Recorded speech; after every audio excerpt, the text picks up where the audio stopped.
Rockets and Knicks were in Game 5 when OJ started that fateful drive. His four-way hazard lights were blinking, and no one knew what the juice was thinking.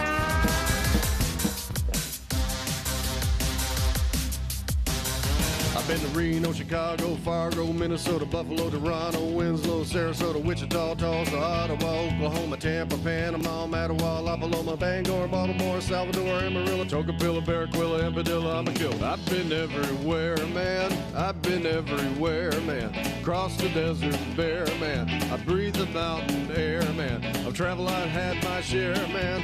I've been everywhere.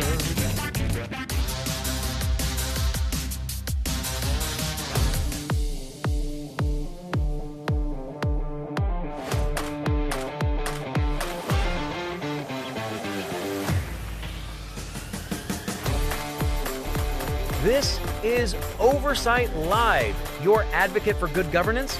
We're putting the site back in. Oversight. Here's the watcher on the wall, your host, Ben Carpenter.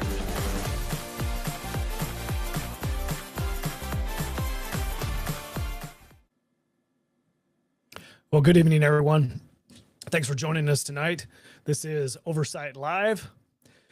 What is Oversight Live, you might ask? Well, our state capital is inaccessible to most people, except if you go by plane or ferry. And it's prohibitively expensive in both time and money for most Alaskans to visit on a regular basis. Providing oversight over our elected representatives and our government is a greater challenge for Alaskans than most Americans. Oversight Live is your road to Juneau until a real one can be built. A lack of a road is a major inconvenience. But with today's technology, it is no longer a valid excuse for not knowing what is going on. We will bring you relevant and convenient content that'll keep you informed and educated on the actual truth without having to travel to Juneau. And you won't have to filter what's going on through the liberal media bias. You will have to deal with my bias, and I am unabashedly a limited government, fiscal, and social conservative. You have the opportunity to engage with your host and with other Alaskans to seek answers to your questions live and in real time. Build community with your neighbors and be better prepared to engage with your elected representatives and influence your community. If you have questions during the live show, please text them in your social media platform and I will get them in real time. We'll discuss them here at times during the show. If you have questions while watching the recording, you can please email them to producer@oversightlive.com, and I will do my best to get you the answers you need. I served 6 years in the state legislature, and I want my experience to not go to waste. I'll do my very best to impart what I've learned so that you are better informed. If you have a good question, there's a good chance that others have the same question, and I will endeavor to answer those types of questions on the air for the edification of all. And we're going to have fun. So let's get started. Tonight, we are going to have a packed hour. We may run over. Depends on how much we want to chat. But Senator Sullivan was in the House today. Literally in the House. He was in the House chambers for a joint session where both the senators and the representatives get together and listen to Senator Sullivan address them in a speech. So I listened to the speech and I said, you know what? This is something that Alaskans really need to understand, the hard work that Senator Sullivan has put in and his team has put in and what they've done for the state of Alaska. And there are some questions that happened afterwards that I think you can shed some light on some things. So we're going to listen to his speech. I've got it clipped out into 5 or 6 minute increments here. And then a couple of the questions and answers are 5 or 6 minutes. So I think we'll max out the hour with the length of the number of recordings here. But you can always go to Gavel, Alaska, ktoo.org, and listen to the entire session, the entire speech, all by yourself. And that's something that's on your that's on you. If you want to go do that, then you can do that. Let's see. Gavel, Alaska. You can click that little link right there, I think, within your social media app, and it'll take you there if you want to watch the whole thing without my commentary. All right, let's get started. So I clipped off the first part of his speech where he's thanking everybody, because that's pretty boring. The meat and potatoes is what comes next. So without further ado, let's go. This is the Alaska State Legislature and Senator Sullivan speaking to them earlier today. And let's go.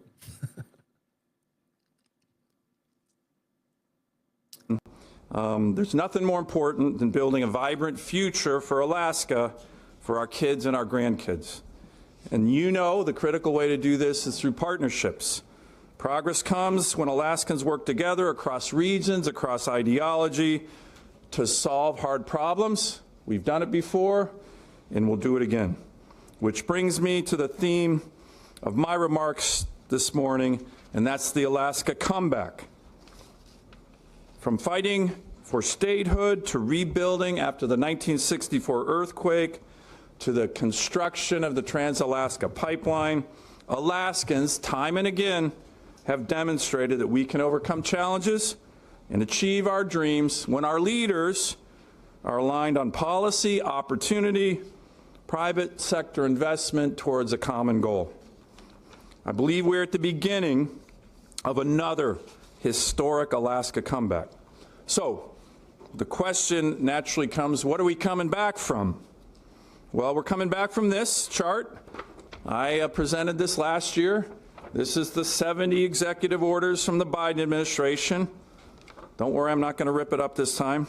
All directly targeting Alaska and our economy and good paying jobs in our future.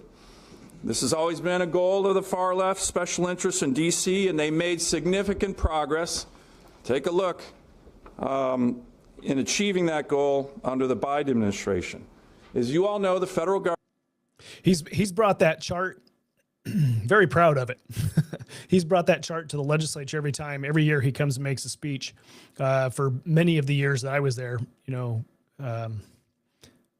it is true. A lot of what happened to the federal government during the Biden administration just locked up the state.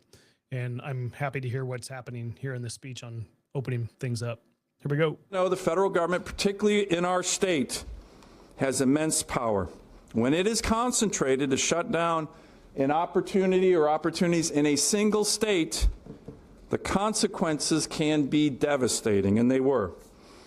But as I mentioned, we're now beginning to see the beginnings of a real comeback and real progress on goals we've dreamed about collectively for decades. An energy renaissance on the North Slope, a gas line that can finally reduce energy costs in our state and offer endless possibilities for the future, a rebuilt military and robust Coast Guard presence during a dangerous time, and a healthcare system that reflects the realities of delivering care in the most rural, high-cost healthcare state in America. As we pursue these goals, we must keep as our North Star Alaska's working families who continue to feel the strain of higher costs and uncertainties. Families, by the way, who stand to benefit the most if we get this right collectively. But I have no doubt the Alaska comeback is underway with important drivers powering it.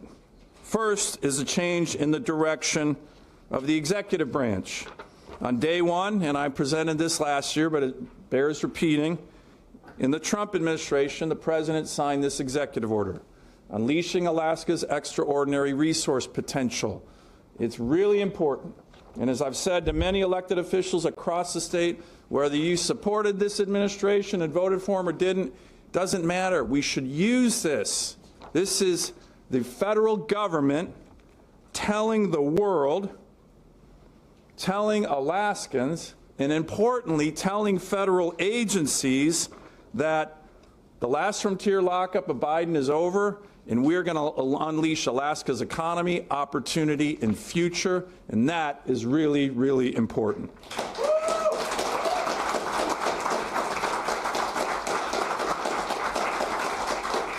By the way, I think we have handouts on your desk. I like handouts, as you can tell, but no, they help tell the story. We're the only state that has our own executive order. And again, I think it's really important. Second, a really important driver of our comeback is that we passed the Working Families Tax Cuts Act. This is a handout here on your desk. Take a look at it. I often refer to this legislation as the Alaska Opportunity Act because there is so much in it tailored specifically for Alaska's needs. My team and I fought hard to make this bill happen, and let me tell you, no state in the Union did better than Alaska in this historic legislation. That is something that actually Democrats and Republicans back in D.C.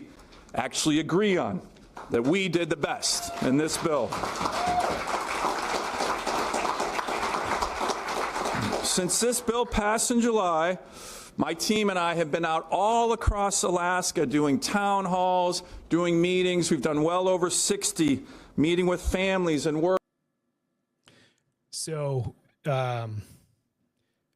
Alaska did well in the bill, meaning we got lots of money.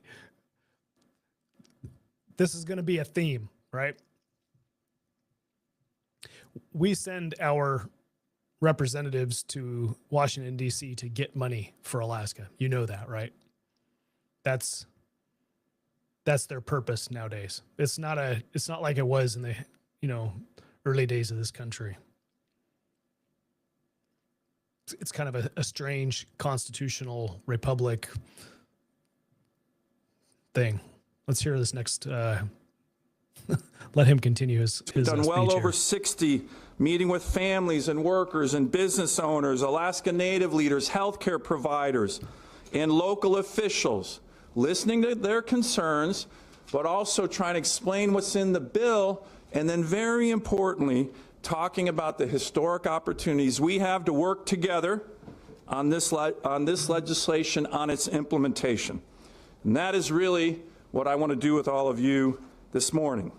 So let me start with Alaska's resource development economy, because nothing else we do succeeds without that. For too long, and I just gave you examples, Alaska has lived under a pendulum. One administration encouraging development of our economy and resources. Then another administration coming in and saying, no, through executive orders, we're going to shut it down. That kind of instability discourages investment. Energy companies, large and small, do not operate on election cycles. In Alaska, as you all know, returns are realized over decades. Long-term capital requires long-term certainty. That is exactly what the Working Families Tax Cut Act does for Alaska. When the president talks about this bill unleashing American energy, it's really about unleashing Alaska energy. I just want to pause and say here that Senator Sullivan is speaking to what has been and what will be the strength of Alaska at this stage, and that's our resource development, our natural resources. We're a natural resource state. Diversifying our economy, not away, but in addition to resource development, is something that is necessary. And he's going to speak towards this in the speech as well. This is why I can continue to support Senator Sullivan, even though I see some glaring holes in the philosophy that's happening in Washington, D.C.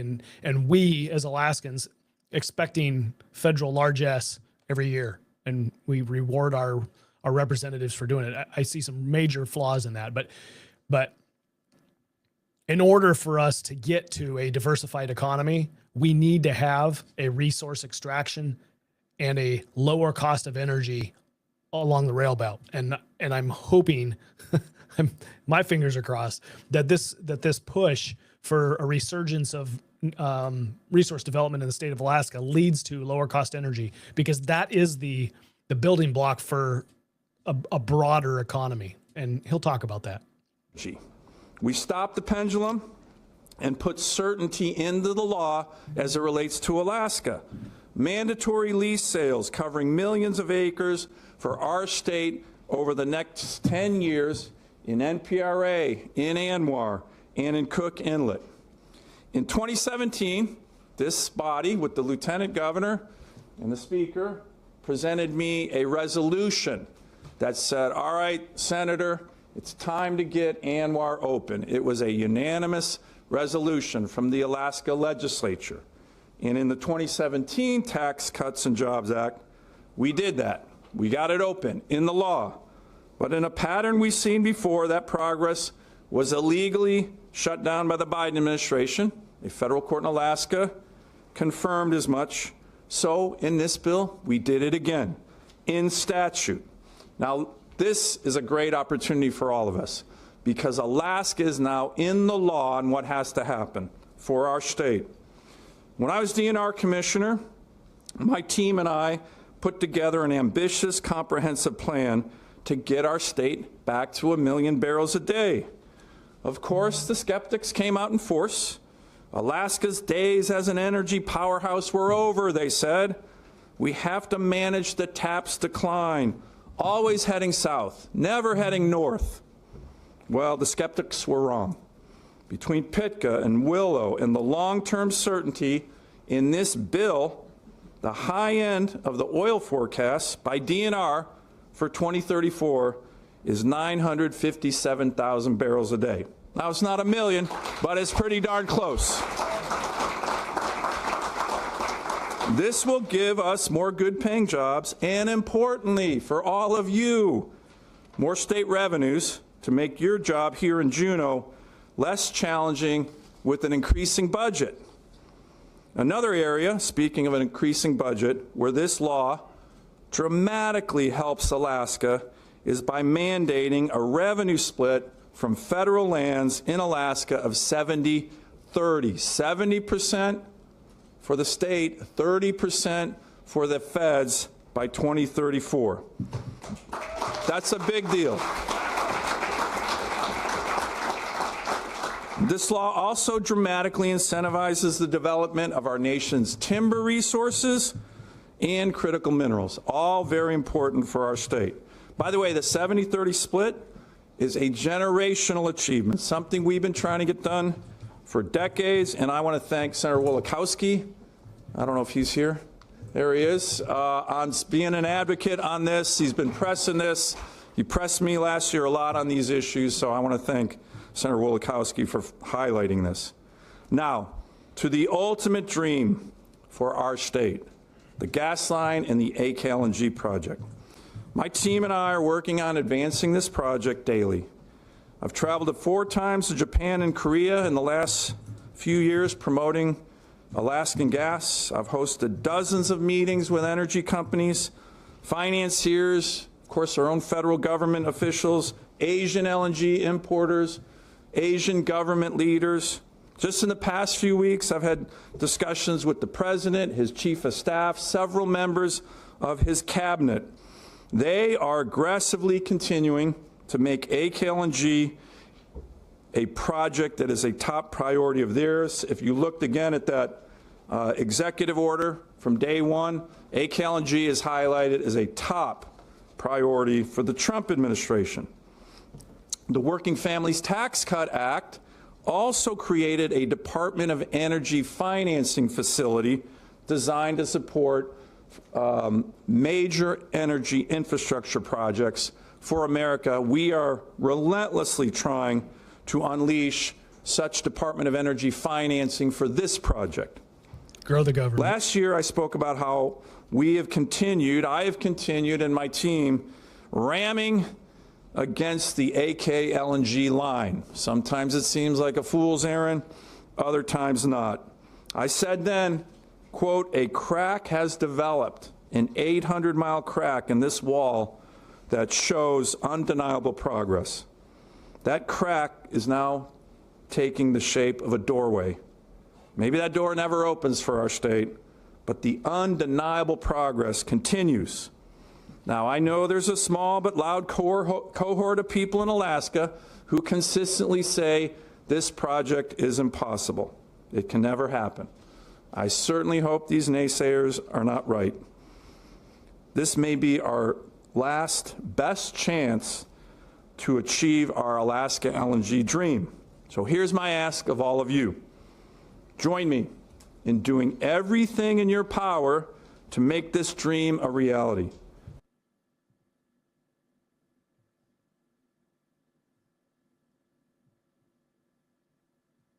His clip will continue here in just a second, or his speech will continue. Think creatively. Be bold. I'll give you an example of something we've been pressing on, and we just made really important progress yesterday on. New federal data centers on Air Force bases in Alaska for AI computing. This will help our military. It will help increase domestic demand for our gas and lower the costs of building and financing the pipeline. And just yesterday, the Air Force, at my strong urging, put out a request for information on doing this in Alaska for data centers. This is a big idea. We have a handout on this one too. I've been pitching this to everybody in the country who will listen. But yesterday, the Air Force said we're going to start that process in Alaska. And so I think that's a very important step. So if you're not tracking what's happening down in the lower 48 where they're placing data centers, the communities in which the data centers come in adjacent are struggling with their electrical costs because the data center is hogging the electricity. It is an electricity hog. So number one, we don't produce enough electricity in the state of Alaska to have one of these data centers come in, really. And honestly, we don't. So whatever is going to happen here, if the military, and there's a huge need for AI data centers for military applications. Okay. So this is huge. So if those data centers are going to come to Alaska for the military, either up in the interior or down in Anchorage or wherever they're going to put them, it's a big deal. It brings people, it brings money. It's a big deal. But in order for that to happen, Alaska's got to have its act together. It's got to be able to produce the electricity, or the military bases are going to do it themselves. And I know that up in the interior, they've been talking about and are working towards putting in a nuclear, micronuclear plant to be able to produce electricity locally. But it's not, I think it's like 5 megawatts.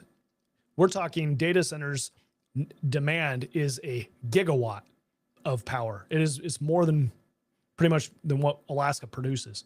So this is a big deal, but there's a long road. There's a long way for that to actually come to fruition here. And the pipeline, if you can think of it in terms of strategic importance, the natural gas pipeline producing natural gas along the rail belt that would then produce low-cost electricity is a very important thing for our national defense.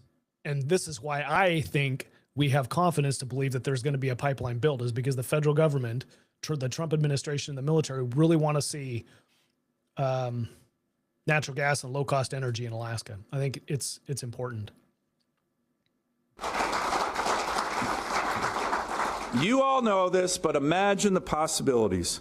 What we could achieve with a nearly inexhaustible supply of our own affordable clean energy for the whole state. Imagine the private sector opportunities that could start here. Manufacturing, thousands of good paying jobs, data centers, a steady source of income for many years to fill our state's coffers. It is too big, too transformative in terms of the possibilities for our great state not to try at this moment with everything we all have collectively. Thank you, Dan. And with the Working Families Tax Cuts Act, we now have a tax system that can help spur the renaissance of businesses in good-paying jobs that can come with the North Slope oil boom, that can come with the gas line. Alaskans know that buying equipment is one of the biggest costs when starting or expanding a business. This bill that we passed in July allows businesses to write off these costs in the first year. For our small business owners here, you know how important that is, including for equipment and research and development. This helps our small businesses keep more cash, invest more, and very importantly, create more jobs for Alaskans. For businesses. So just to point out here, the reason that the government can do this without raising taxes, meaning you're lowering taxes on one entity, but you're not raising taxes anywhere else, is because you've got the ability to print money and go into debt to finance your thing, whatever it is, right? So that's where our federal government is we're just doing what we want, and this ability to go into debt is enabling things like this. And it's not to say that it's a bad thing. It's not to say that it isn't something that we would agree to pay taxes on. It's just not happening because the system that we've created allows us to just go into debt, and people don't care. Americans don't care. We're not seeing it, and eventually those chickens will come home to roost, and we will suffer because of it. For businesses and families, this bill prevented the largest tax increase in American history. It would have been $4 trillion, over $4 trillion, had we not acted last year, and replaced that with permanent tax relief. Okay, again, I love Senator Sullivan. I love the work he's doing, right? And on the flip side of that coin, it pisses me off to no end that we can say in this current generation, yay, look at us, high five. We have reduced taxes for us. We made tax cuts permanent, and we don't have to pay any more taxes, and still run up the national debt where our children and grandchildren will have to pay more taxes. They are being born with over $100,000 in debt when they're born. Yay for me. Yay for us. For Alaskan families, this means an estimated annual tax savings anywhere from $7,500 to over almost $11,000 for a family of four.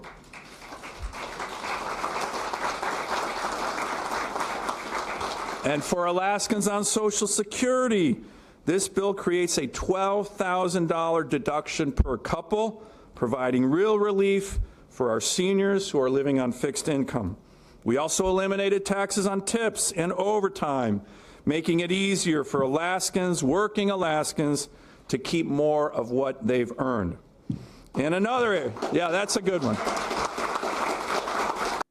You know what ends up reducing the tax burden in the future on our children and grandchildren is economic growth nationally.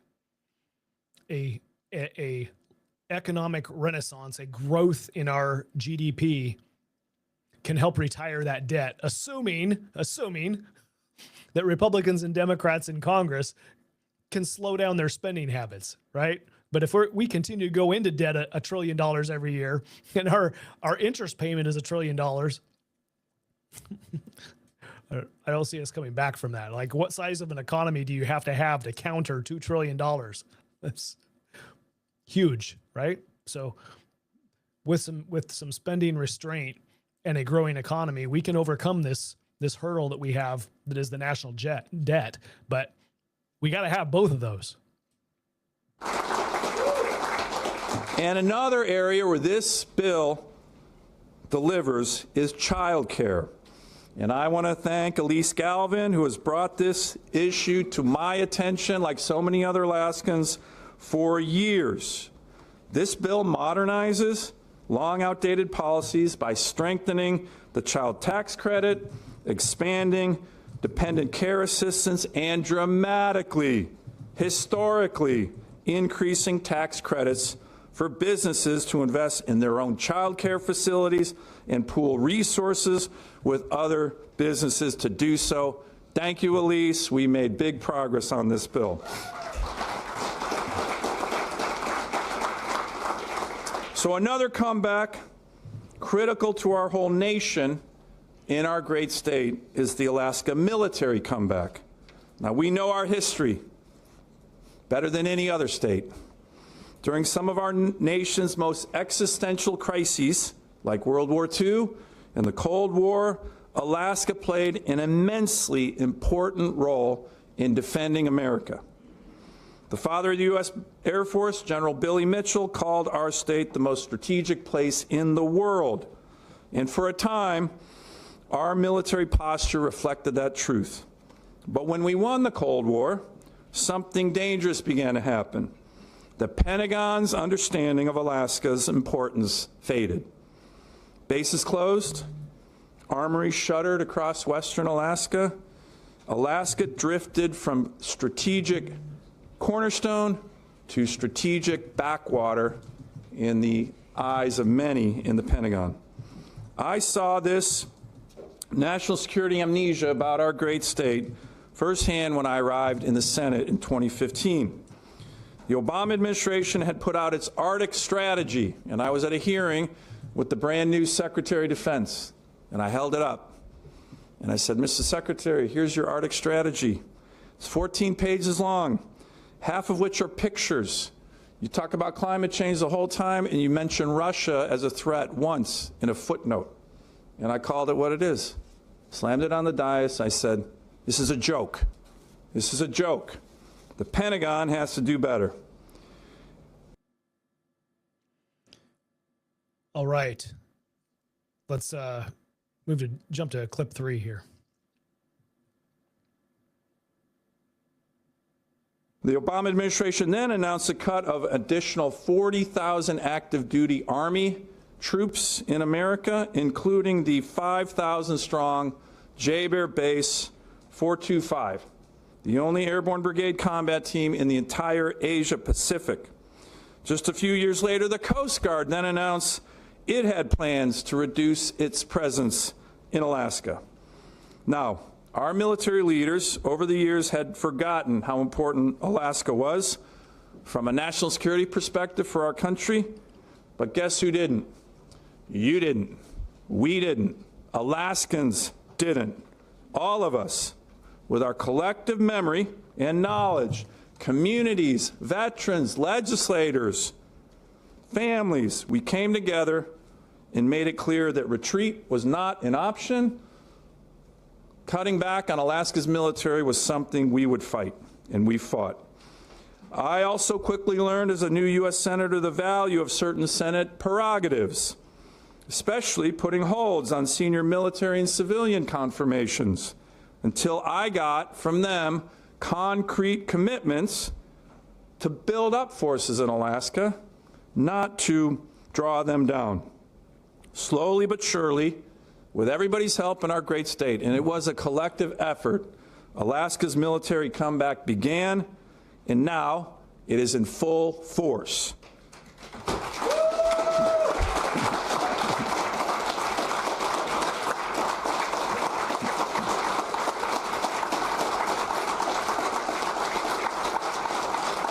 Most people like standing for the military. Thank you, Will.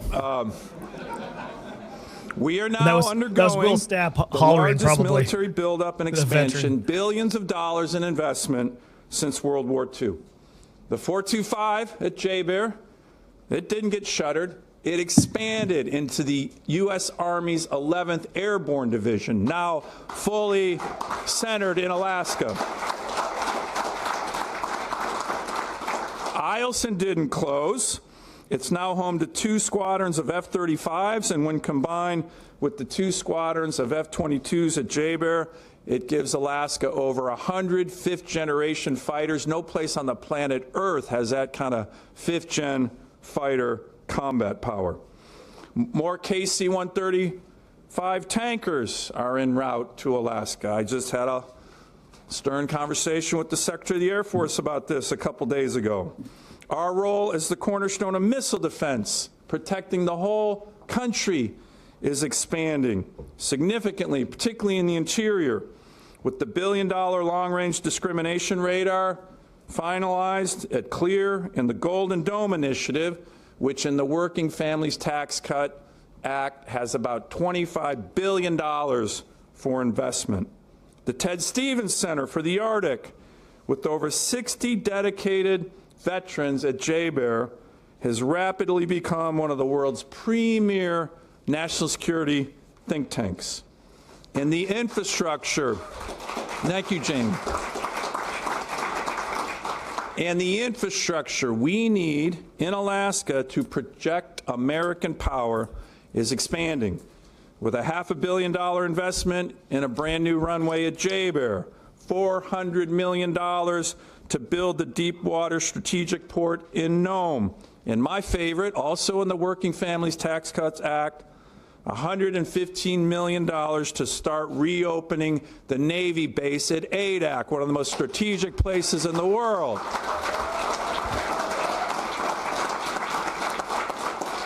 Now, even my beloved Marine Corps recently came to me, senior level, saying, Senator, we have plans to expand in Alaska. And I'm like, hey, Marines, you're usually the first to fight. Like, get on with it, man. Let's go. But it is the Coast Guard comeback in Alaska that is truly historic. The Coast Guard didn't downsize, that they were planning in Alaska. And I made sure of that by putting a hold on the confirmation of the Commandant of the Coast Guard's confirmation, until he provided me with a plan to expand the Coast Guard's presence in Alaska, which we are now doing in so many communities, with hundreds of millions of dollars of investments in Kodiak, Ketchikan, Seward, Sitka, Valdez, Petersburg.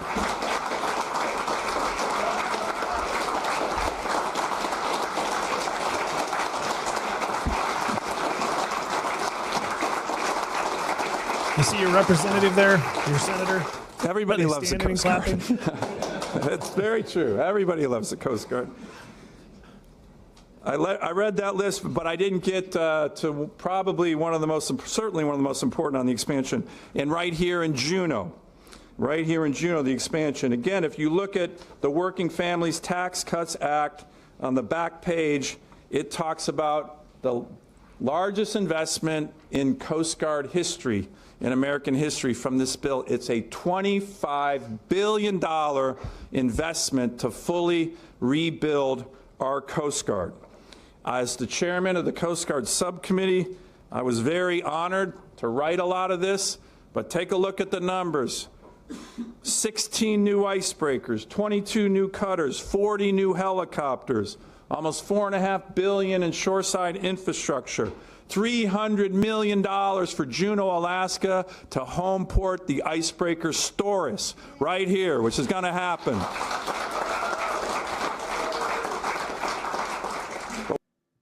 The Obama administration. So when the argument gets placed that the economy in Alaska is the government economy, you can point to this speech and the billions and billions, tens and hundreds of billions that is flowing into the state military and all of this over the next 5-10 years. I don't know how long it'll take to get all this money in, right? It is a tremendous amount of money that's flowing in. It is hard to argue. It's hard to argue. It's like Alaska's economy, it has a lot to do with government.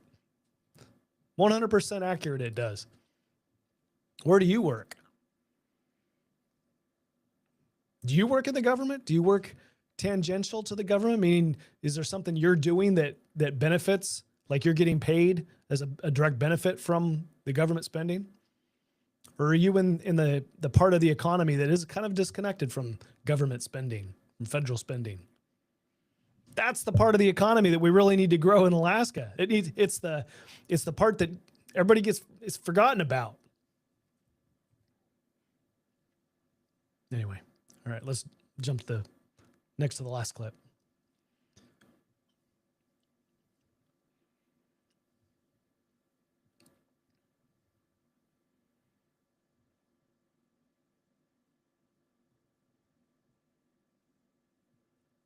Yeah, I promise it'll load.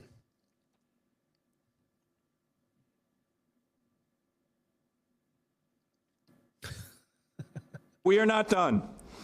I recently chaired a Coast Guard subcommittee hearing with the Commandant on the Coast Guard, and when I asked them about the potential for more icebreakers being home ported in Alaska, imagine that, home porting an icebreaker in the state with the ice, he responded by saying the Coast Guard is considering up to home porting, quote, 4 more icebreakers in our great state. Even I was shocked by that. And this Coast Guard comeback is spurring some of the most exciting economic activity we've seen in years. It's not getting covered by the press, but it is really exciting. A boom in shipbuilding and heavy maintenance activity throughout our state, from Kodiak to Seward to Ketchikan, perhaps even in Wrangell. I was with Senator Stedman and Representative Byman just a couple days ago in Ketchikan, and you can't believe what's happening with this shipbuilding boom. These are great paying jobs that have expanded by the hundreds in our state, in the communities that I just mentioned, with room to grow as we get more ships from the Coast Guard and NOAA, and it is a really, really, really exciting element of our growing economy.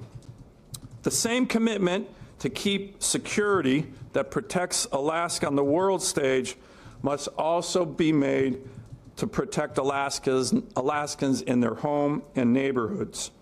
Crime rates are going down, as the governor mentioned in his state, or the state to all of you, in many communities.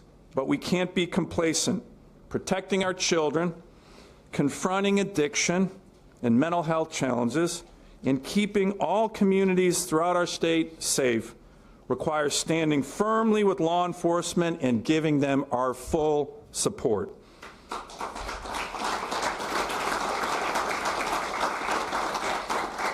Nowhere have the stakes been higher in confronting the crime crisis in our state than in confronting the fentanyl crisis. Alaska has experienced the highest increase in fentanyl overdose rates in the nation for the past 3 years. We lost 400 young Alaskans just last year alone. And fentanyl is now responsible for more than 2/3 of all fatal overdoses in our state. These are our sons and daughters, brothers, sisters, nieces and nephews. They are our neighbors, and I guarantee you there's not one member of the legislature that doesn't know someone that's been impacted by this. These kids were our future, no longer. Much of this poison was smuggled across the southern border, some across the northern border, reaching even our most remote villages in our state. But we're cracking down. The open border policies of the Biden administration are fortunately a thing of the past. When the Trump administration returned to office, illegal border crossings have dropped by 99%. And for 8 consecutive months, 0 illegal immigrants have been released into the country. The Working Families Tax Cuts Act included $100 billion to secure the southern border and give our law enforcement the tools they needed to disrupt cartels, stop fentanyl before it reaches our towns and villages, and protect families and save lives. Now, that's the supply side of the challenge. There's also the demand side that we need to work on. This is something my team and I have been very focused on. If you take a look at one of these handouts, our One Pill Can Kill campaign. Some of you have helped me spread the word on this. This is where we've been working, my team and I, to get out to the schools, to get out to the high schools, the junior highs, and just talk to the kids about how dangerous this is. And we need to all continue to do that, because these young kids are our future, and losing 400 a year is simply unacceptable. We've also worked tirelessly to help our fishermen and coastal communities. As the chairman of the subcommittee with jurisdiction over fisheries, my team and I work on this issue relentlessly. I have a handout, another handout here that goes through all the different areas in which we're focused on fisheries for our state. And this is something, again, we can work together on. My Save Our Seas Act legislation, the first one, the 2.0 one, we've had amendments to it, is still the most comprehensive ocean cleanup legislation ever passed by Congress, and we continue to be focused on that. We continue to confront the unfair global seafood trade practices that undercut Alaskan fishermen and our communities. My team and I worked very hard over years to secure the ban on Russian seafood trawlers, so there's no Russian seafood coming into America. And when we got that done, they started sending it to China, literally to launder the fish through China. So we shut that loophole down, and we will continue to push for stronger international coordination so the bad actors like Russia and China, who, by the way, use slave labor on their ships, who have the worst environmental standards in the world, who ravage the high seas and distort seafood markets and really hurt our coastal communities. This is something we are very, very focused on continuing.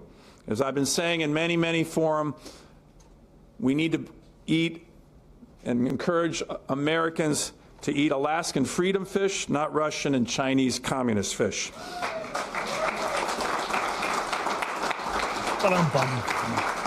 But we still have a lot of work to do.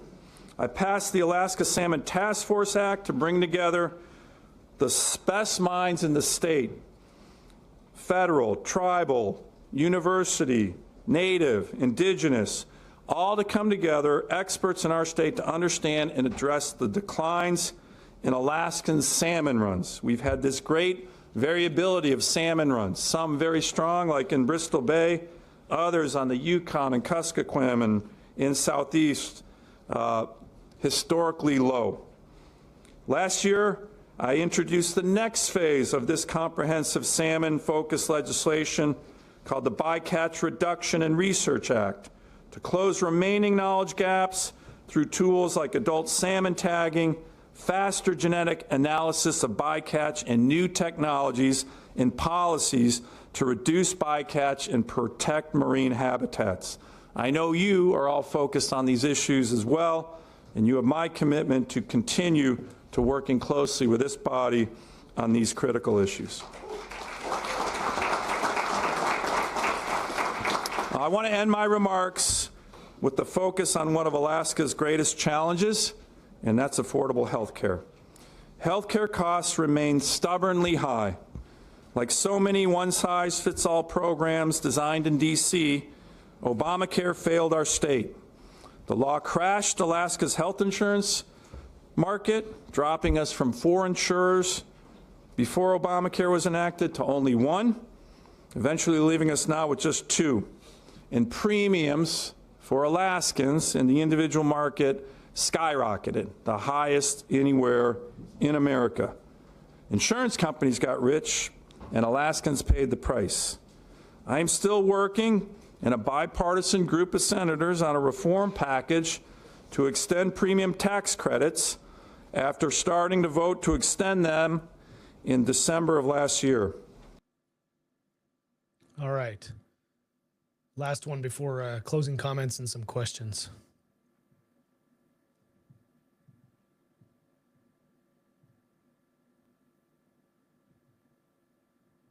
We've also made progress, important progress, even historic progress, in bringing down the costs of prescription drugs for Alaskans, pairing long overdue PBM reform that we just passed last fall to rein in middlemen who have been driving up the costs of drugs with our work to ensure that Americans no longer pay more than developed nations for the same medicines. This is what you call most favored nation status, which we are now working on. It's very important.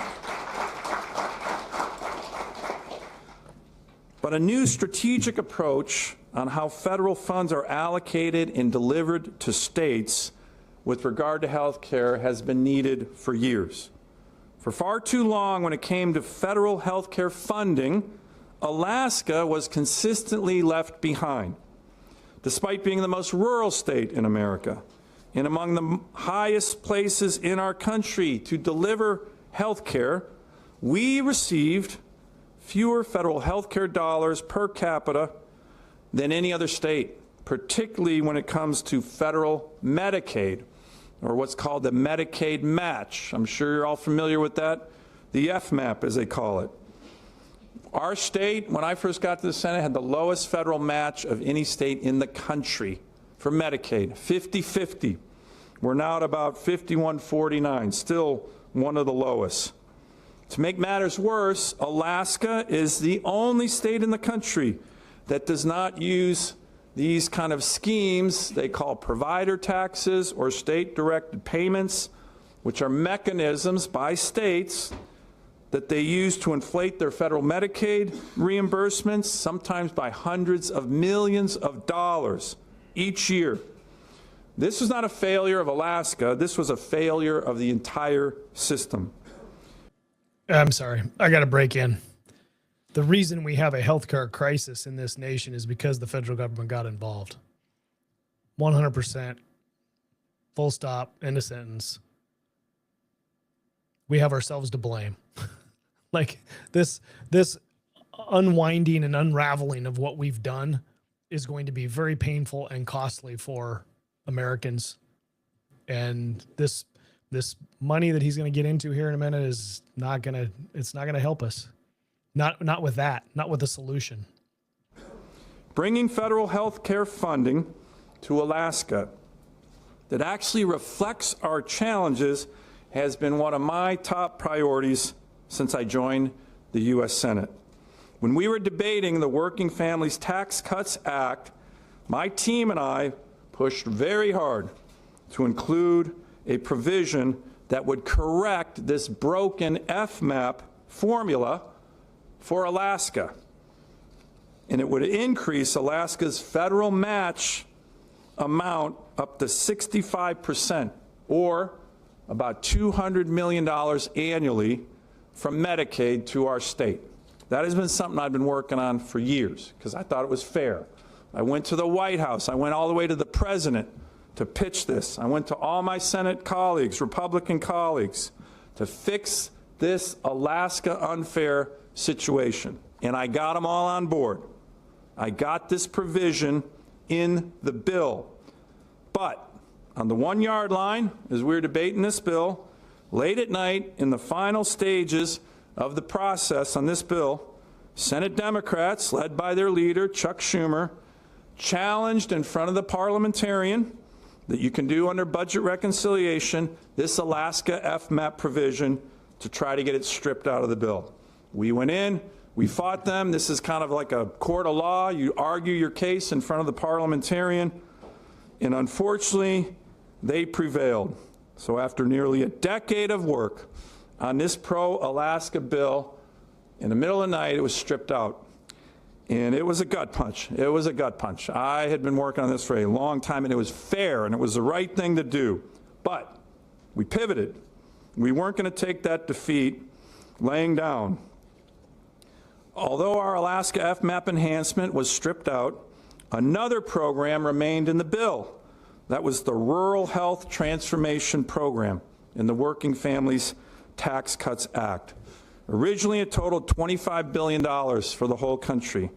My team and I, we got good cooperation from the White House and Senate Republicans because they just saw how Alaska got screwed by our FMAP being taken out of the bill. We said, let's double it from 25 to 50 billion. If we could not fix Alaska's FMAP immediately, we could reshape this bill to better benefit Alaska, which is what we did. We doubled the size of that fund. We made it start in 2026 as opposed to 2028. We secured a $100 million base amount for every state in the country, not per capita, just a base amount, which of course you know is great for our state. And most importantly, we rewrote the formula of that bill to ensure our whole state was considered rural as it relates to this bill. Now, I'm sure you've all seen, our state will receive from this fund approximately $1.4 billion over the next 5 years to transform our healthcare system.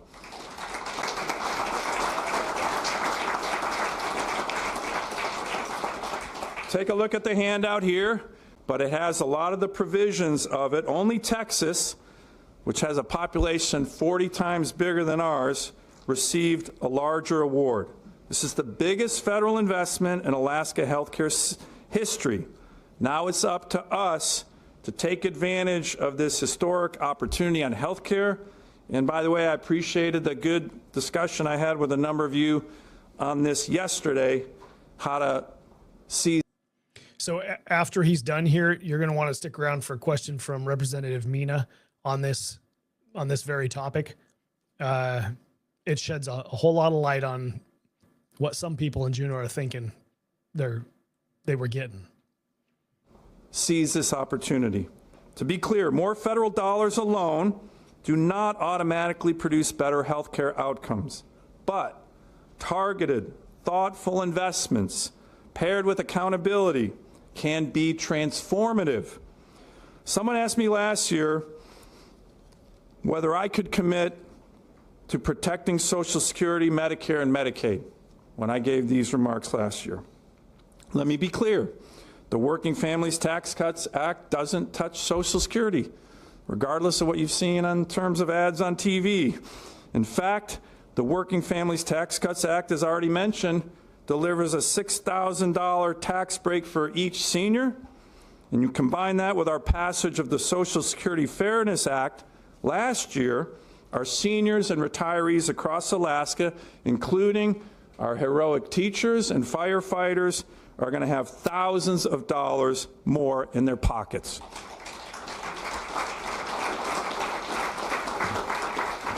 The bill does not touch Medicare. In fact, it strengthens Medicare by including what's called a doc fix, which ensures Medicare patients will continue to be able to get the help they need from their doctor. And finally, the bill does not touch Medicaid for Alaska. It is protected. The bill does not cut $1 of Medicaid funding to our state. If we're going to talk honestly about Medicaid cuts, the only party that actually succeeded in cutting Medicaid funding, as we wrote and debated the Working Families Tax Cuts Act, were Senate Democrats and Schumer, as they stripped out the FMAP provision of our bill, cutting about $200 million a year of Medicaid funding to Alaska. That is a fact. That is a fact. None of this rural health care transformation plan program money is going to help with your lowering your costs. None of it.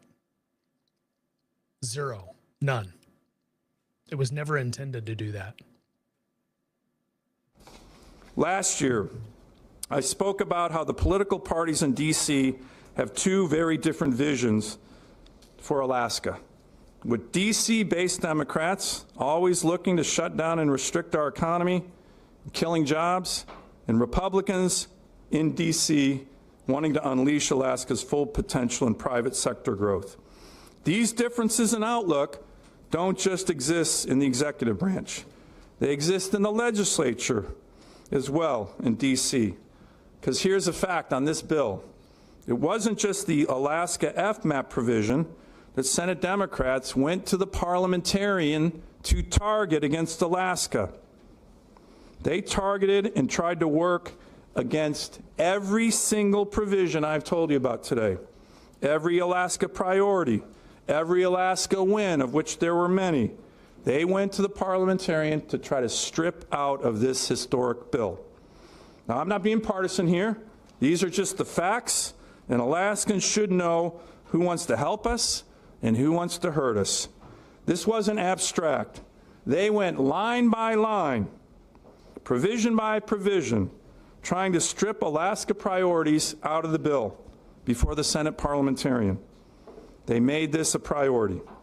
Of course, they always tried to kill all the provisions that I talked about on NPRA and ANWR and Cook Inlet, all the resource development provisions, but they tried to kill so much more.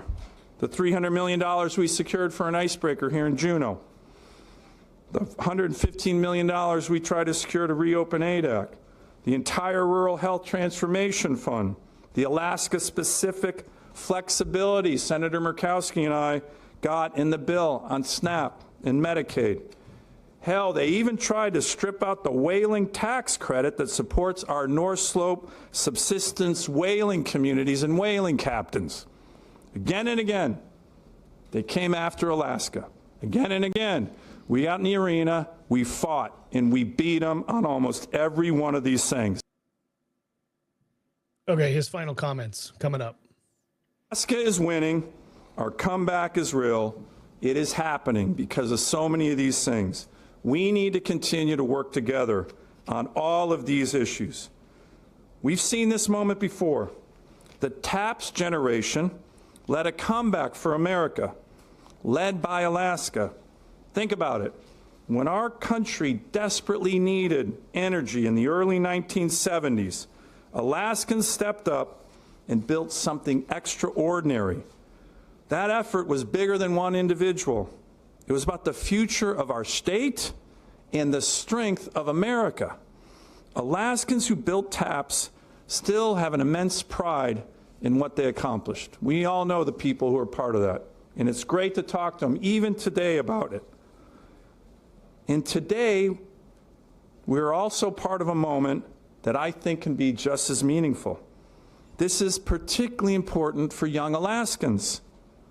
Like the TAPS generation, our kids, our grandkids have the opportunity to be part of building something very consequential and bigger than themselves.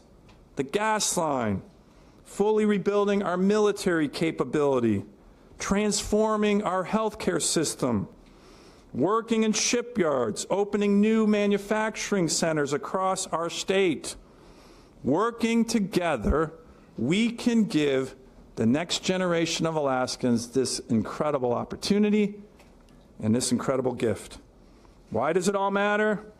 It's jobs, it's the future, but at the end of the day, it's about our kids and grandkids. Because when the state was created, our predecessors promised Alaskans, quote, a homeland filled with opportunities.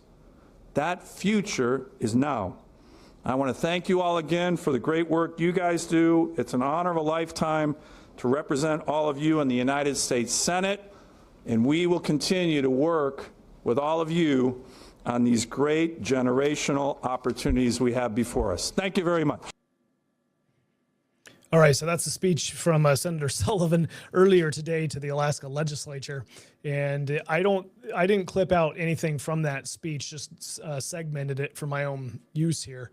Of course, the Democrats wanted to stop him from being able to tout a lot of these successes, right? I want to share something with you with regard to, he's talking about the TAPS generation, right? And where we are now. I want to share something with you. Let's see if I can make this work here. All right. Hope you can see this. You can go to the Alaska Democrat Party website. It's alaskademocrats.org. Look up their resources, go to their resolutions. This is a resolution from 2022. Okay? So this is the previous president, President Biden, his administration. And you know what was happening during that administration. And we are only in this, starting the second month of the second year of Trump's administration, second administration, right? He's got 3 more years, and then what? Do we have another Democrat in office? Does Congress turn over into Democrat control here in the midterms? Because this is what Alaska Democrats asked of Biden administration. Okay, so there's a lot of whereases here. I'm gonna move from the whereases and try to make this a little bigger when we get to the be it resolves, so you can see it.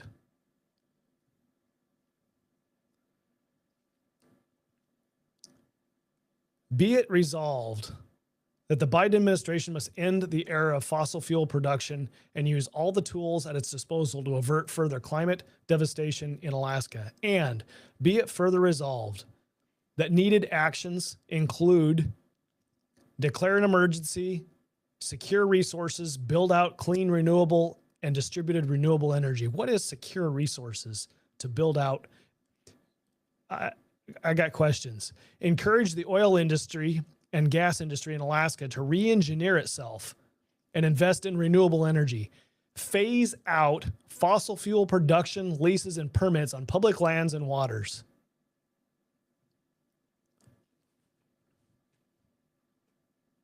My friends,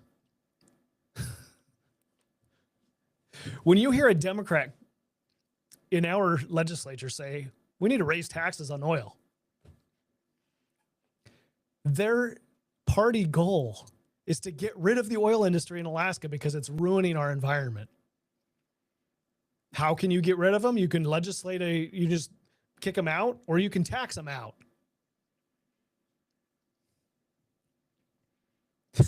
Elections matter. This is our lifeblood in the state of Alaska, and you've got Republicans and Democrats working together to empower Democrats in this state. All right, we're over an hour, but I want you to hear Representative Mina's question at least. Let's see if we can get this going here. Thank you, President Stevens. Good morning, Senator Sullivan, and thank you for recognizing the dire situation that we have in Alaska's healthcare system. And so I'll continue on the healthcare thread, but I'll talk more specifically about the Rural Health Transformation Program. You said that the Rural Health Transformation Program will be a $1.4 billion shot in Alaska's healthcare system, that it's flexible and tailored for Alaska, and it can address our issues with travel, our clinics that are struggling in rural areas, and families that are paying high costs. We've had a lot of different hearings and conversations with providers and stakeholders about the RHTP, and here are some of the areas and issues that I've learned about with these funds. We can't use the money to help Alaskans who are self-employed, who are dealing with rising health insurance premiums, who are risking losing their business or having to choose to get healthcare coverage. We can't use the funds to help clinics pay for basics like broadband or expanding their facilities. We can't use the funds to help providers pay their frontline workers and make sure we retain those workers. We can't use the funds to help build housing to help retain the workers that we have and attract them here, or use them for areas like loan repayment programs. We can't use the funds to also help with the immense amount of work and bureaucracy that is going to be placed onto the Division of Public Assistance. And this morning, the Department of Health actually did release their analysis on the Medicaid coverage loss related to those community engagement requirements. And looking at the Medicaid expansion population, which is about 61,000 Alaskans at least, about 15 to 20% of Alaskans who are on Medicaid expansion, so about 9 to 12,000 Alaskans, would risk losing their Medicaid coverage because of these new requirements. You fought for H.R. 1, you helped shape the Rural Health Transformation Program funds. Why are these funds so difficult for us to use to address Alaska's core issues? And how will this finite fund help address Alaskans, the thousands of Alaskans who will lose their health insurance? Okay, so you've got an Anchorage Democrat representative asking Senator Sullivan why and lamenting that the federal funds that he got cannot be paid for a whole bunch of things that a growing economy should be covering. This isn't money that you should be looking to the federal government to solving the problems that you just listed. Like 9 out of 10 of them, or all but one of them maybe, was something that should be an individual responsibility and the focus of a state to grow its economy to solve these problems. Like we're literally looking at the federal government and there's $1 billion coming in, and we're like, but we can't spend it on the things that we really want to spend it on. The things where our economy sucks and we don't have enough money to do these other things. We really want to use the federal dollars on those where the pain points are. Hello? Quit removing money out of the private sector and growing government so that the private economy can grow. Then you don't have to look to government to solve these problems. All right. Senator Sullivan's got an answer, but you can go listen to it. I'm not going to waste our time with that. Okay. Thank you. George Rauscher's got a question. Senator Senator George Rauscher. Appreciate it. Thank you, George. I also want to personally thank you for the work that you do with development and industry here in Alaska. But I heard you mention a little bit earlier that there are those that oppose what we're trying to accomplish here in Alaska and what you're trying to do for us in Alaska. And I think you mentioned Schumer's name there. And So who are the big challenges that you face? We want to know how to help you. And so what are the big challenges that you face while you're in Washington trying to sell what we're trying to get accomplished here in Alaska? Who are the challenges? Well, look, I have great relationships on both sides of the aisle. Thank you for the question, George. A lot of what we're working on, I'm going to be going back to D.C. working on is dealing with infrastructure. We're working on the WRDA bill, the Waters Resources Development Act. That's ports and harbors. That's very bipartisan. The highway bill, I'm on the Environment and Public Works Committee. We write the highway bill. That's very bipartisan. Permitting reform, we're looking at a big bill on permitting reform, which we need desperately for our country so it doesn't take 20 years to permit the Kensington mine, nearby Juneau, which is a disaster. In housing, we're going to be taking up a big housing bill, which is such a big issue for Alaska. All of that's going to be bipartisan. My Save Our Seas Act, the oceans work that I do, cleaning up our oceans, having sustainable fisheries. I get strong support from my Democratic friends. But I've been asked a lot, like, why are those guys, why were they so focused on coming after us in this Working Families Tax Cuts Act? Because, look, it's one thing to vote against a bill. Okay? It is quite another thing to go line by line in a bill and say anything that's good for Alaska, we are going to target and go to the parliamentarian and try to strip out of the bill. Okay? They did that. That's kind of unprecedented, and we fought it. But it was, to be honest, kind of annoying. They didn't do it to any other state in the country. So I get asked, well, why are they doing that? My answer, and I know these guys pretty well, on that bill, back in D.C., with the Senate caucus, the far left is in charge, right? You look at who's driving the policy, and the far left in D.C. with the Democrats has a core principle, and one of them is to shut down Alaska. That is what they do. That's why we had the 70 executive orders. That is a core principle. So they took it to the legislative branch, and I will tell you this, it extends to other things. When the Democrats were in the majority in the Senate, Schumer's majority leader, they had the House and they had the White House under Biden. One of the things they did, and our press never reported on it, they actively went after Alaska Native corporations. Actively. To, I don't know, it was crazy. In the American Recovery Act, when they did this giant $20 billion fund for Native people in America, they specifically included a provision saying, but those funds don't go to anyone who's an ANC. It was shocking. I went to the Senate floor saying, what the hell is going on? Is this racism? I mean, who the heck, why are they coming after ANCs? This is a Schumer priority. They went after that in the Chips and Science Act, $240 billion. Intel, everybody got money. They put a provision in there saying, but if you're an ANC, you don't get any federal dollars. I mean, now why were they doing that? I can answer the question. Well, there's the political answer that is, well, because we want your job. We know you're up for re-election, and we want somebody else in that seat. That's the reason. We don't want to give you any wins. You don't get to take money back to Alaska and say, look what I did. And then there's the other side of my shoulder here. The angel is like, oh, but when Alaska was wanting to become a state, there were a lot of legislators in Congress. There were a lot of people who are like, you know what? Alaska shouldn't become a state because it's just going to be a burden to the federal budget. It's not going to be able to sustain itself. I know that's not what Schumer was thinking. That's what I'm thinking. If I was in Washington, D.C., that's what I would be looking at. I'd be like, look at Alaska's. How much of our budget flows to Alaska? How much of Alaska's budget requires federal spending? Like, those people back in the day, 50 years ago, that said Alaska's going to have a hard time sustaining itself without federal subsidization of everything. Well, here we are, 2025. We're proving them right. Didn't he just say, well, we're going to have this housing bill. We're working on this housing bill. We got a housing problem in Alaska, and We're going to pass a housing bill in Congress in Washington, D.C. to fix our housing problem in Alaska. I don't know, does that mean money's coming our way? Or are you reducing barriers so we can build houses faster?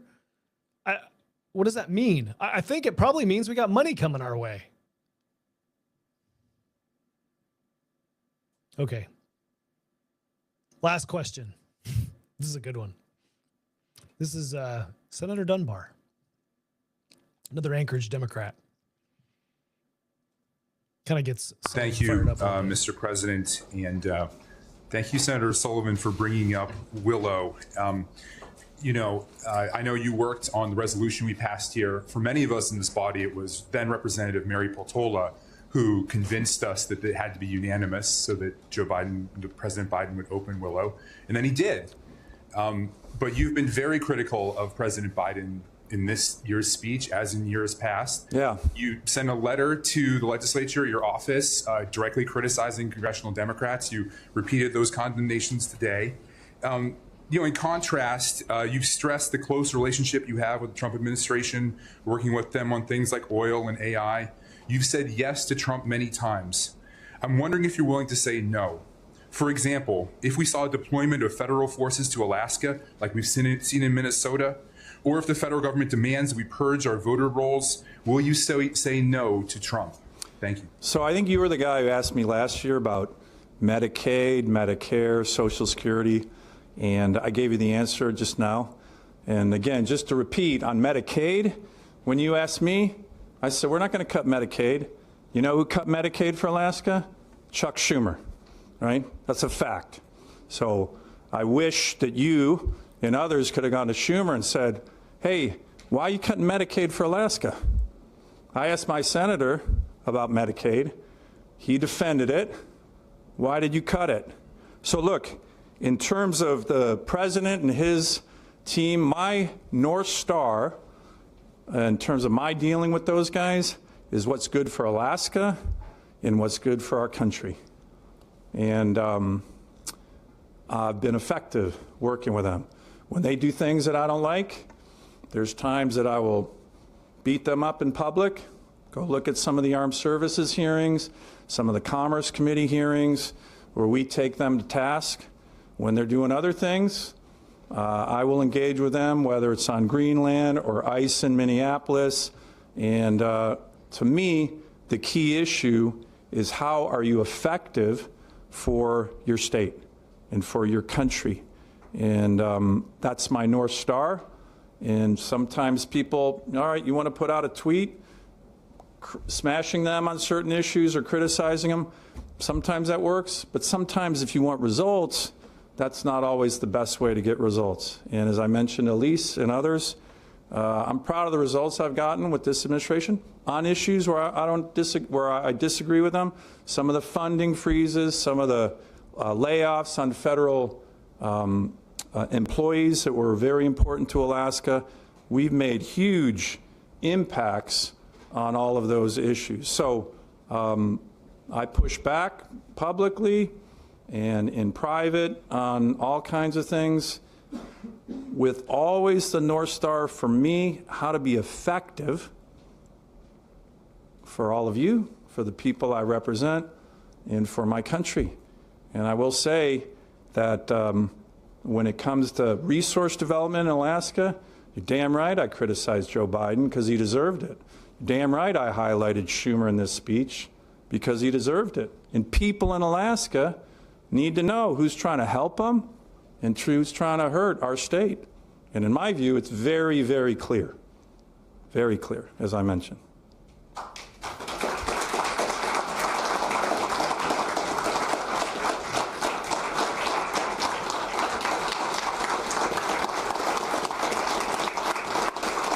Thank you, guys.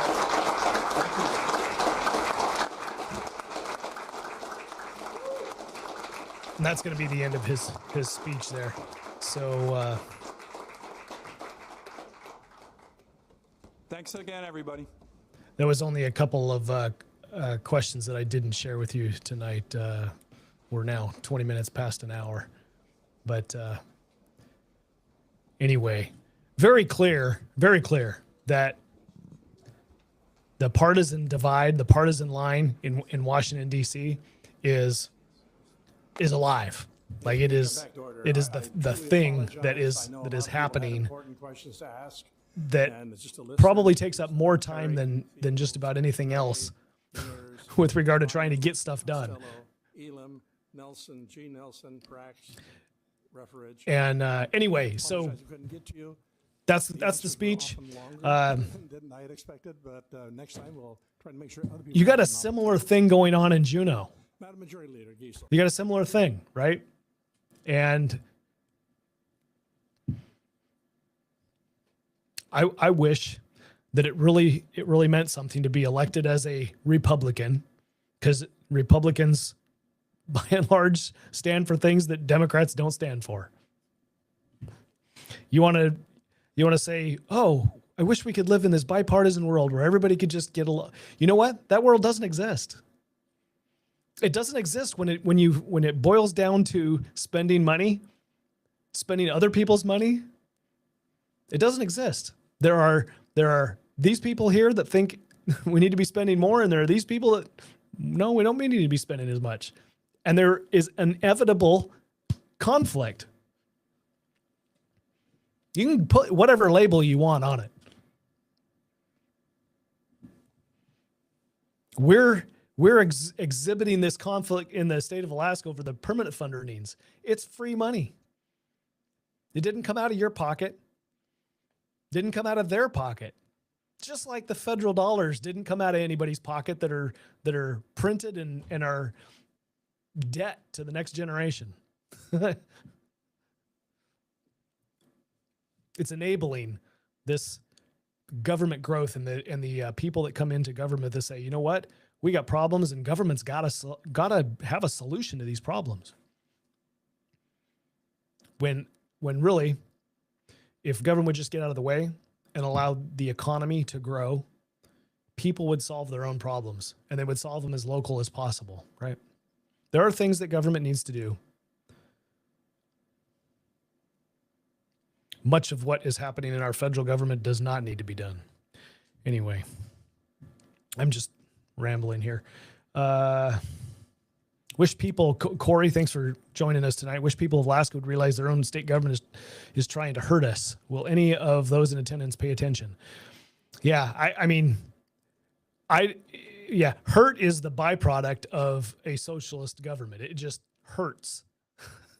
Eventually it hurts. I don't think any of those legislators sitting there go home at night and they think, how can I hurt people? No, I just think that they're wrong. They've got the wrong ideas. They think that government solutions and more taxation and larger government is going to equalize everything. It'll give us all the same results. We'll have better lives. But no, you just end up with more misery. Just spread around more equally.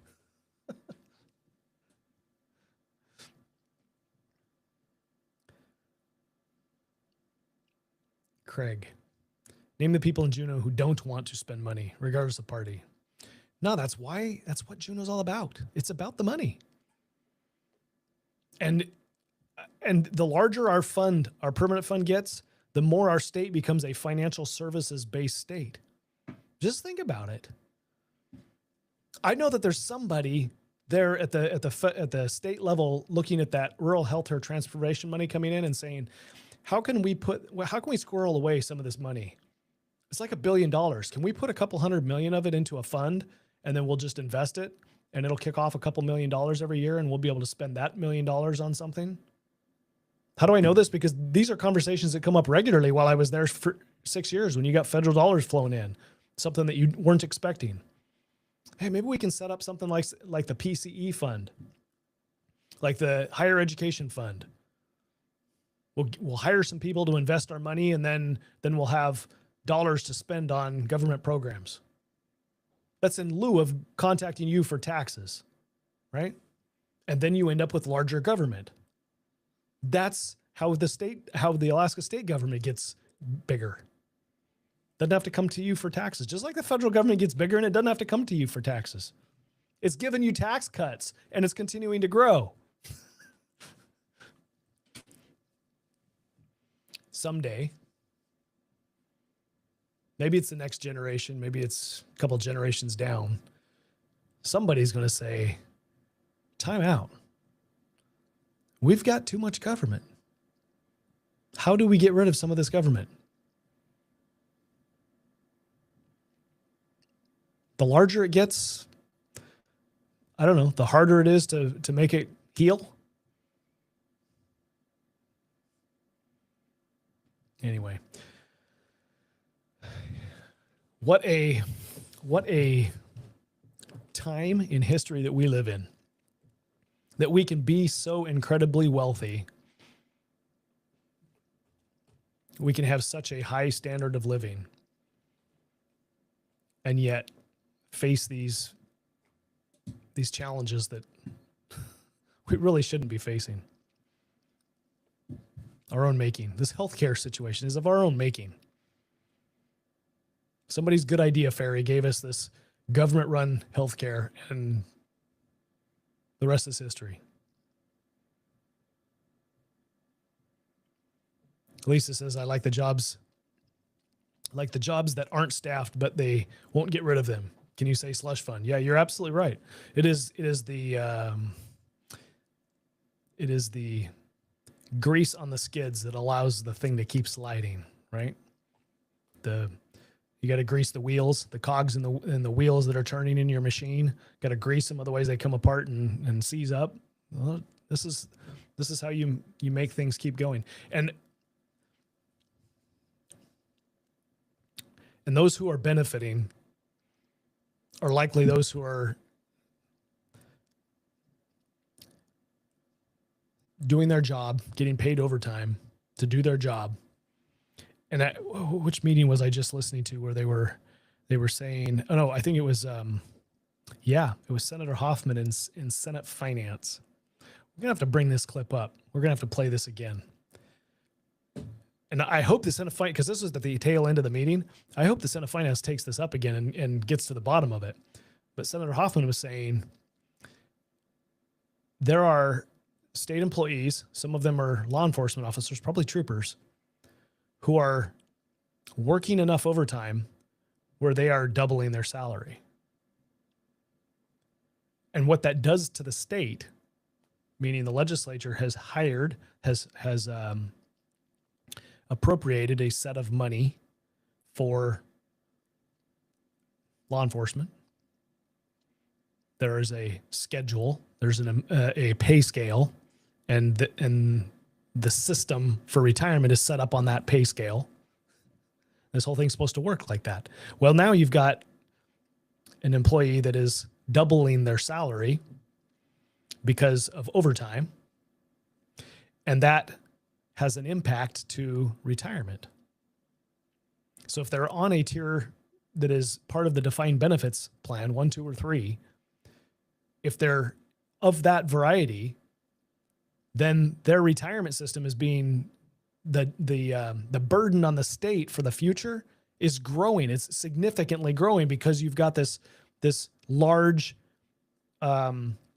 pay hike that the system wasn't designed for. In other words, layman's terms. Okay. So that's one of the reasons why we see an increase in the cost of our defined benefits pensions system that we have unfunded liability. I think this is one of the reasons. I don't know to what scale, how much this is, but when I look at the number and I say, of all the people, of all the positions that the legislature is going to appropriate money for during this budget, and I'm looking at it and I'm saying that number is over $300 million for positions that currently do not have anybody in it.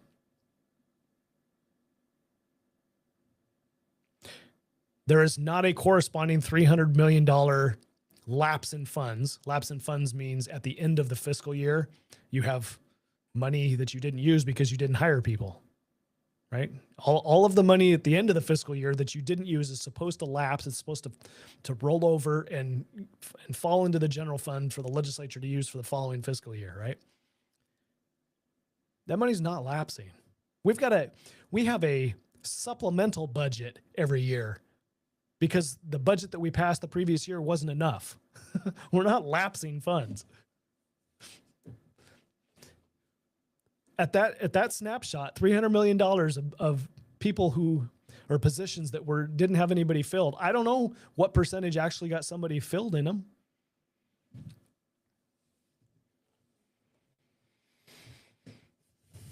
What did we squabble over education funding? 100 million, 200 million, $120 million? This is crazy. This is crazy that we do not have adults in the executive branch and the legislature that are fixing these problems. It's crazy. It's crazy.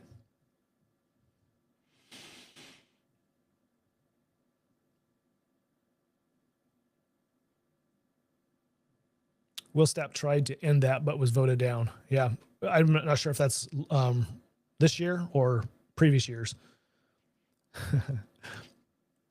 When Republicans were in the majority, I went to the House Finance Chair and said, hey, here's my papers. Here's where all of the unfunded or unfilled vacancies are. Here's where we can reduce the budget. And it was the Senate or the House Chair, Finance Chair, that said, no, we're not doing that. Republican. Of course, it's those fine representatives that we elected that changed their priorities once they were put into office. They only look out for themselves. Yeah. Look out for government, for sure. I don't know any legislators who are benefiting personally other than your teachers. Like my Senator Bjorkman would be benefiting from policy changes that give teachers more money, and he comes back out of his legislative duty and goes back to teaching, and then he benefits. But I don't know the personal, I'd have to think about it, I guess, but it isn't obvious to me that legislators are personally benefiting from this. I think it's just which constituent, which special interest do you favor, right? That's who's going to benefit. Why? Tony says why. But why? Re-election. In many cases, it's just re-election. You know, this is going to sound strange, maybe. To some people sitting in that chamber, being a representative or being a senator is going to be the pinnacle of their career, pinnacle of their life. It's the most important thing that they're ever going to do. And there is that's not a euphoria. It's not the right word, but there's a power that comes with that. There's an importance. That's for many of them, they don't have that. If they're not in the legislature, they don't have that in their life.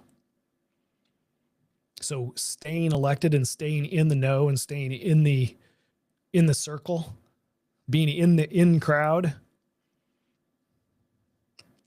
having people know your name, people come to you and want your attention. I mean, this feeds ego. And you're just speaking of human nature. It feeds ego. So why do people want to do things that keep them elected? It's because they're important.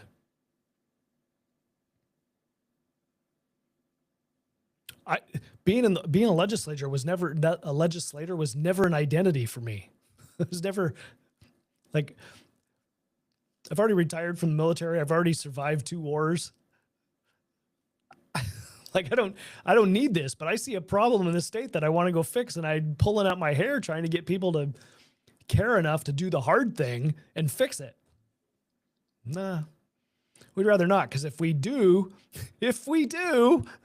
we're not going to get reelected. We're not going to get reelected because somebody out there is going to complain. What do you think is going to... After the election and Senator Sullivan gets reelected, okay? So we're talking December of this year, January of next year. He comes, well, maybe it would be February. He comes and gives another speech to the legislature. He's like, okay, I've seen the light. This year, I'm going to be focused on cutting spending. I'm not going to be focused on bringing money back to Alaska. I'm going to be focused on a balanced budget and reducing spending at the federal government so that we don't have to go into debt anymore, and we can slowly reduce the size and scope of our federal government. That's what I'm going to get focused on.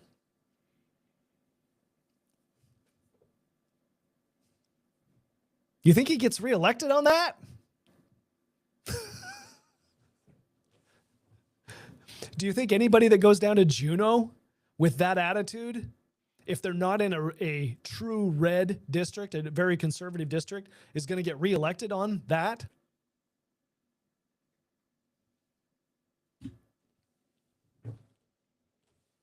That's why. That's why people do what they do. Because they want to get reelected. At the end of the day, you want to solve the problem in our state government, you got to hire a chief executive who's willing to be a one-term governor and who's focused on government reform. A governor who will hire commissioners, and their sole purpose for the next 4 years is to reform that agency so that it does what it's supposed to do, what it's constitutionally and statutorily required to do, but it does it in a more cost-effective manner. Because we're spending too much on government. Why? Because all the services that government does for Alaskans, other states do for other, roads and police services and business licenses and all of the things that the government does. Other states do those things too. And per capita, they cost less to do there. Yeah, I get it. It's more expensive in Alaska. So apply a factor for cost of living adjustment for what things should be in Alaska, for cost in Alaska, and we're still spending more per capita than every other state. So you got to elect somebody that is willing to be the one-term governor or the one-term legislator and says, look, this is what we're going to do. And on the other side of this, there will be a new normal. We'll be okay. There'll be a new normal. We'll figure it out, and the budget will be smaller. It won't require as much.